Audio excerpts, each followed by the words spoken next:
Day 13 of the Jammu and Kashmir deluge began with heavy rains in Jammu and Kashmir Valley.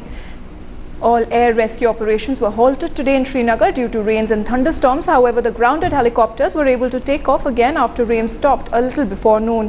However, the situation has turned bad in Jammu with rains and thunderstorms halting operations in that area. There is good news though, with sunshine expected Tuesday onwards. The situation is likely to remain on the edge today and tomorrow in most of the valley and the Jammu area. Forecasters have however ruled out very heavy showers. With the Air Force temporarily out of the picture earlier today, the Army has stepped in to fill the vacuum. As our reporter Maushami Singh discovered, food packets and other relief materials are being sent by roads and waterways now. Relief food material coming in from all parts of the country, and we have some fresh input food material that has come in. Parathas that would be going soon to all parts of Srinagar. The BSF has called in for trucks. We have with us IG BSF PS Sandhu. Sir, these parathas taste wonderful. There have been some, I would say, rumors being floated around that the parathas are not edible. Let me tell you one thing. I've just tasted one and I'm going to taste one in front of you with the pickle. It is delicious. I would say probably I can't get a better paratha in my house. This is excellent. So these parathas have been unloaded recently. If you pan the camera right behind you, my boys are there. They are in the process of loading these parathas. They'll be distributed as soon as possible to hungry mouths within the next half an hour. And this exercise is unending. Unfortunately, the weather... Launched operations from all parts of your camp. I was going to come to that. As you see, the weather is not playing up today, despite the fact that we had excellent weather for the last few days. Past 5-6 days, it was clear skies, and because of the thick cloud cover, you can see the Mi-17, they're all grounded. They had played a crucial role since the past 5 days. They've been ferrying in and out, getting passengers, getting food material. But if you look at the MIs, they're all standing on the Air Force station and haven't been able to take off, because we do believe that the entire area has a thick cloud cover, black clouds setting in. That's not good news for the people of the valley, for the defense and the other agencies who are indulging in rescue and relief operations. It's a cause of concern. Already on the 16th, heavy rain showers have been forecasted. So the agencies would only be hoping that this cloud cover clears soon so that they can start off soon, because this by air, food material to relief material to getting passengers in and out of those places which are inaccessible by road was being taken. Now we will have to wait and see whether the weather gets a little clearer. With camera person Ravikant, this is Maushami Singh in Srinagar for Headlines Today. Meanwhile, more than 1.5 lakh people remain marooned. According to Chief Minister Omar Abdullah, there are some more concern as well, with water levels rising in the northern parts of the valley. Rescuers, including from the army, distributed packets of cooked food and pouches of drinking water to thousands of stranded people in the flood-ravaged Jammu and Kashmir, especially in Srinagar, as over 130,000 people were rescued.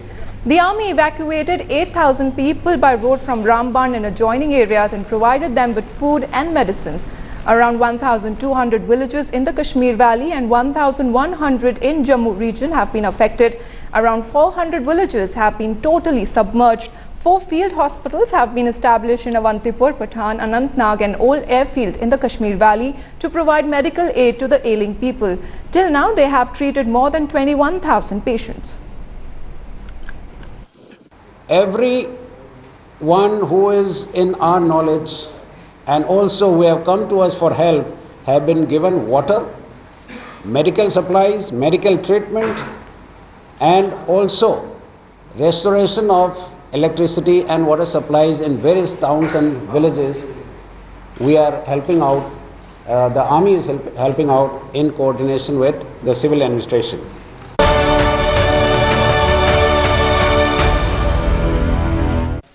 One of the biggest problems being faced by the people across the city of Srinagar and the adjoining two districts that have been ravaged by these floods is the lack of communication and also lack of information. One of the first places to shut down after the waters of the Jhelum crept in was the office of Radio Kashmir right here. This is the one station that is heard by most Kashmiris for information, in normal times for entertainment and for news.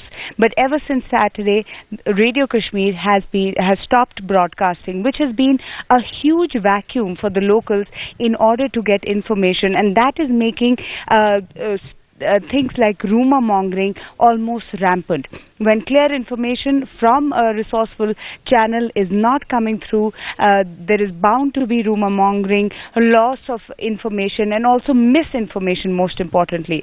The government, we are being told, is bringing in equipment from outside, from Delhi, to make sure that they have a makeshift Radio Kashmir station operational as soon as possible. But it's already been 7 days into what is perhaps the worst a part of this flood. The first one happened last week, and after that, from the 6th, this station has been shut, and this is clearly becoming a huge communication void for people across the valley.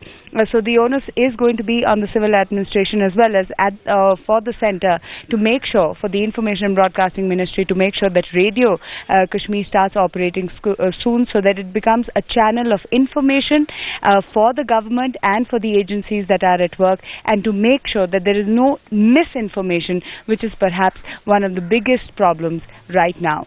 With camera person Prashant, inside the Radio Kashmir complex, this is Mahrukh Inayat for Headlines Today.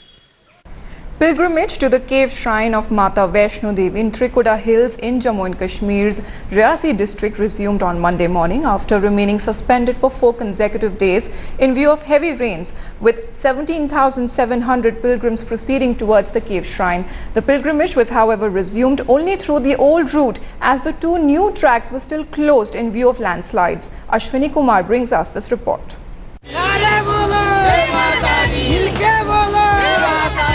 After incessant rains and flooding, the Sri Mata Vaishno Devi Shrine Board resuming the yatra to the holy cave shrine of Sri Mata Vaishno Devi via the Sanji Chhat Bhairon temple track. Shri Mata Vaishno Devi जी के भवन तक जाने वाले जितने भी मार्ग हैं वो पूरी तरह से क्लियर हैं। बिजली पानी की जो व्यवस्था थी, जो बीच में ख़राब हो गई थी, वो पूरी तरह से सुनिश्चित की गई है और ये यात्रियों के लिए हर किस्म की सुविधा वहाँ मुहैया है। यात्रा का जो मार्ग है वो पूरी तरह से ठीक कर दिया गया है और यात्रा लगातार चल रही है। As the track is narrow and involves a steep climb, pilgrims have been advised to undertake the journey via this route only if they are in good health and not suffering from any ailment. खाने पीने की सब सुविधा है, जिसको जहाँ जानकारी होगा वहाँ पाएगा। जितने भी जो है बोर्ड की दुकानें हैं, जो मतलब यहाँ पे संस्था की दुकानें हैं, वहाँ पे सारी सुविधा एकदम उपलब्ध है। रास्ता भी सही है, रास्ता जो खराब है वो बन रहा है और रास्ते में कोई परेशानी नहीं हुआ और दर्शन भी बढ़िया हुआ है। ट्रैक सर काफ़ी हद तक ठीक है, कोई प्रॉब्लम नहीं हुई, ऐसा कोई इशू नहीं है। Chopper services to the shrine have also been resumed, and over 18,000 pilgrims have already started proceeding to the shrine. A glimmer of hope, bringing some solace in the weeks of tragedy that have struck the area. With Ashwini Kumar, Bureau Report, Headlines Today. Under different circumstances, the season in Kashmir this time of the year would be marked with celebration and festivities. But all of that was marred with the destruction that the flood brought with it, ravaging the state and its people's hopes. Maushami Singh brings us this report.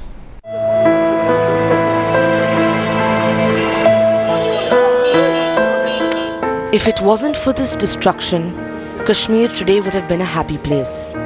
Rosa's house would be ringing with celebration. The bride-to-be had wedding cards, an extravagant trousseau. She was all dressed up, but nowhere to go. बारिश continue पड़ रही थी, थमने का नाम नहीं ले रही थी, तो हमने सोचा कि अब शादी कैंसिल ही करेंगे। तो फिर हमने शादी कैंसिल कर दी। बहुत सारी शादी यहाँ पे थी, लेकिन सब कैंसिल। हम लोगों ने भी सारी तैयारियां कर दी थी। The floods ravaging the state, dashing their hopes and marring months of savings and preparation. इतना हमें मालूम नहीं था कि इतना हो जाएगा, ये हाल हो जाएगा, इतना आइडिया नहीं था। तो फिर हमने प्लानिंग ये किया कि अब हम इस शादी को कैंसिल करेंगे, क्योंकि आगे अब ऐसा मौका नहीं कि हम शादी करेंगे। वो लोग वहाँ पानी में डूब रहे थे, कोई मर रहा है, कोई कुछ हो रहा है, तो हम यहाँ शादी मनाएंगे। तो फिर हमने कैंसिल किया उसको। There are many like Rosa, over 20 brides like her, eagerly awaiting to start a new chapter of their life before this unprecedented disaster took away everything. Just when the wedding vows were to be taken, thunder struck. Now, amidst all the gloom, they wait for the clouds to clear, not worried about themselves, but for others who have lost their everything. With camera person Ravikant, this is Mosmi Singh in Srinagar for Headlines Today.